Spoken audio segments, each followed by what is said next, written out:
everyone, I'm going to be doing a tutorial on this look right here. I absolutely love how it came out like so much. I didn't mean for it to come out as like fall or winterish. Like I definitely wanted it to be a little bit more brighter in spring. But when I was just going in with these shadows, they were just looking so good that I just could not stop. I feel like it came out so cute. I'm still not sure about this lip color. As when you watch the video, you'll see that I go through a bunch of different lip colors. I couldn't decide. And I'm just going with something more nude and like a My Lips but better kind of color because I felt like there's a lot going on with the eye that I didn't want to do a bold, dark, vampy lip as well. So I just kind of went with something nude. Again, I just love it. I love it so much. I can't stop staring at it because it's so cute and it's like kind of heavy. I've never worn this much eyeshadow before, but I'm sorry, it's kind of like fallish, winterish kind of look and colors, but I just love it. It started off more orange. And then I tossed in some reds, and then I kind of took this path to go more vampy than orange, which I'm mad at. Like, at first I was just going to do orange and then orange glitter, but I feel like the contrast of the orange and the maroons and the reds just look really nice together. And I've never worn black in my waterline before, and I really do like it. I feel like it makes the look I feel like it makes the look a lot more, like, deep and I don't know. I just love it.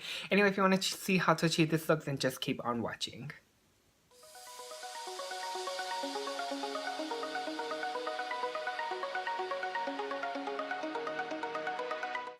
Okay, so I'm first going to start off with my Too Faced Eyeshadow Insurance Primer. I'm just going to apply this all over the lid. Absolutely love this primer. It has a little bit of color, that way it can hide any pigmentation on the eye, but it also creates a really nice base. It has a little stickiness, but once you set it with an eyeshadow, it is perfectly fine. I absolutely love this primer. Next, I'm going to be going in with the Morphe 35O palette and taking the lightest shade in the palette just to kind of set everything. That way all the powders blend nicely on top of each other.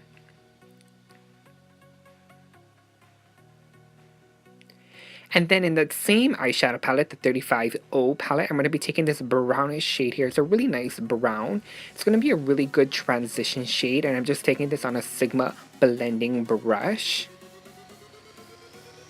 And just popping this all over the crease. Now this blending clips are not fast forwarded at all. This is actually how long I take when I'm blending. I really like to take my time with this process because this is what's going to really help give a blended, diffused look and just kind of help everything blend together. And then now I'm going to just speed it back up and quickly move through this video. Next, in the same palette, I'm going to be taking this darker brown shade and again just applying this in the outer V as well as the crease.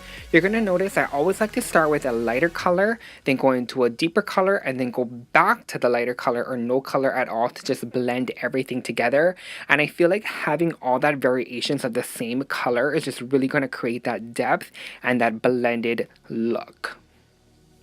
Once I have all the transition shades down, I'm going to go in with the stars of the show, which are the oranges. And then again, just apply this all over the crease, just kind of basically where I applied the brown. The brown was just really to help warm up the look and deepen the look. And the orange is just going to add the color to the look. You're going to see later, I do add some reds because I wasn't really feeling the way orange was going. So I eventually add reds and maroons in, and this became more of a red and maroon look than an orange. Not to mention I have already created an orange look, so I felt like I wanted to do something different. And then I'm going to be going with that darker orange and kind of keeping it lower on the lid and closer to the lash line. So the lighter the color, I take it a little bit further up. The darker the color, I'll keep it a lot closer to the lash line. And then I don't really have a crease, so I kind of create my own crease or where my natural crease is. Even though it's hidden, I kind of just toss the shadow in there. Then in the Modern Renaissance palette, this is where I kind of add more reds and maroons because I felt like the orange wasn't popping enough. So I really wanted to deepen up the look with the reds. So I'm going to take that color. I'm not too sure of the shade name, but I'm going to leave everything down in the description box. But it's a really, really beautiful shade. This palette is amazing. And again, anytime you see this pinkish brush, you know I'm going back in, sorry. I'm going back in to just kind of help blend everything. So I apply the color and blend it out. And then I also, if you take your shadow too high up, you can always go back with that shade that we set the primer in to kind of just help diffuse it a little bit more. Now in this Violet Voss eyeshadow palette, I'm taking that deep maroon shade and just really focusing that color in the outer V of the eye. It's a very deep color, so again, we're not taking it too high. We're keeping the deeper colors closer to the lid. And don't worry about the lid, we're going to add some glitter on it, so don't be afraid if it gets messy. Then in the Balm eyeshadow palette, now this is very deep, and I just really wanted to deepen up the look, which is why I'm going in with this shade here. Absolutely love it though. I think it came out really cute. It has a little bit more of a brown undertone, which is why I really liked it. And then I'm just going to go back in and blend everything out.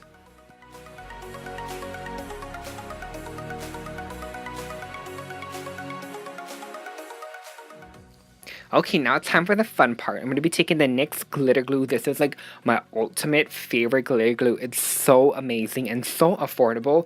It really just locks in that glitter. I'm going to be applying it on the crease of the lid, almost like a cut crease look. And I'm going to be taking this orange glitter, this cheap glitter that I just got from eBay. Now be careful when using glitter around the eyes. I do not want none of y'all to go blind, honey. So just be very careful. I try to keep my eyes closed as much as possible, so I'm always looking down when applying the glitter. That way any fallout will just fall out into my cheek and not really into my eye.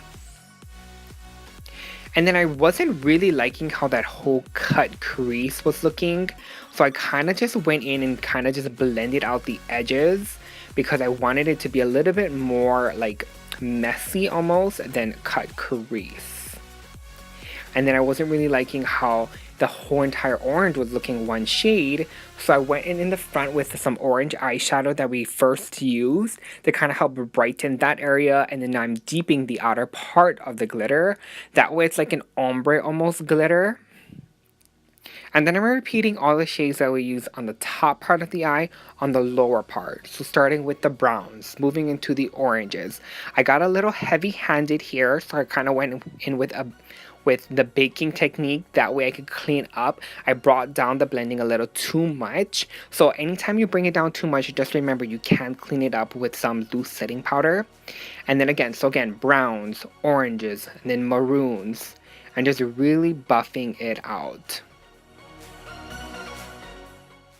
Next, I'm going to be taking some of my favorite highlighter. This is the Luminizer by the Balm highlighter. I feel like it's such a pretty brow bone and inner corner highlight. It's subtle, but it's really dramatic, and it really adds a really nice pop. So I'm going to apply that again there. Then taking the Anastasia Beverly Hills highlighter and really just highlighting my entire face with this. This is such a good and pigmented highlighter. And then I'm going to be curling my lashes. I'm so sad because this eyelash curler is no longer available on Amazon. And I don't know where I'm going to get it because I need refills like bad. But I don't know where I'm supposed to get it because they don't sell it anymore. They sell a plastic version of it though. So I'm definitely going to have to try and get that to see if it would work. Then I'm going to add some mascara to the lashes. This is by Smashbox, I believe.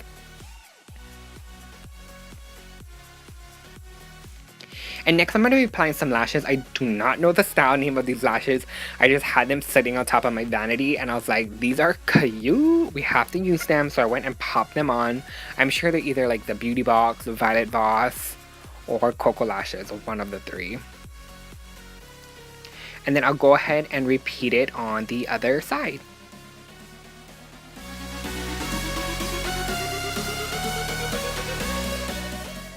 Next, I'm going to be taking the number 7 mascara to my bottom lashes, which you know I have been loving.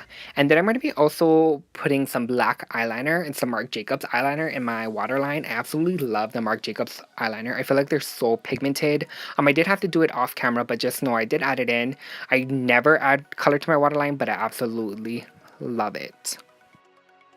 And this is the finished look. Now we're going to go into the lips. This is going to be an Ofra lip liner. I'm not too sure of the shade name, but again, check the description box down below. I first wanted to go with like a mauve color, a mauve red color to kind of go with the look. That way it could be like a monochromatic kind of look, but then I felt like it was too winter and fall and like very deep, and I'm like, no, you know, that's not gonna work.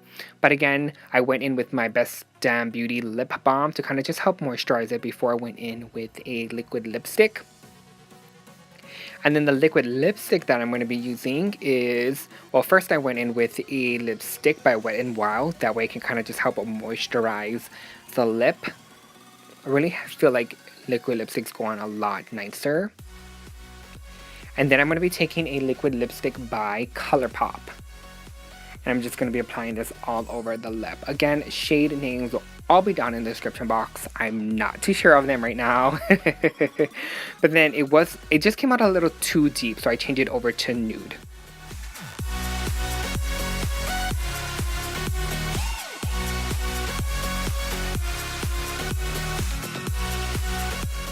And that's pretty much it. That's going to complete the tutorial on this look. I really hope you folks enjoyed it. And if you do recreate it, make sure to tag me in your pictures. Make sure to follow me on all my social media. That's going to be linked down in the bottom bar below. I really hope you folks enjoyed this look. I know it's very vampy. It's very deep. It's more fall and winter and less spring and summer. But hey, it still came out really cute, and I really hope you folks enjoyed it. I know I didn't go into too depth with like the whole skin process, like my foundation, my primers, my concealers, things like that, but nothing really has changed there. And I knew that this look was going to take a lot with the eyes, and I know a lot of you folks complain about really long videos, so I tried to keep it short and just kind of keep it focused on the eyes. I'll definitely do an updated like foundation routine soon, and brows is pretty much the same thing, so that's why I kind of just kept the video toward to the eyes part of the look and less of the face. I hope you folks like it like that, or I hope that's okay with you folks to make videos like that. I'm rambling again, but yeah, make sure to subscribe, give this video a big thumbs up, and I'll see you folks in my next video.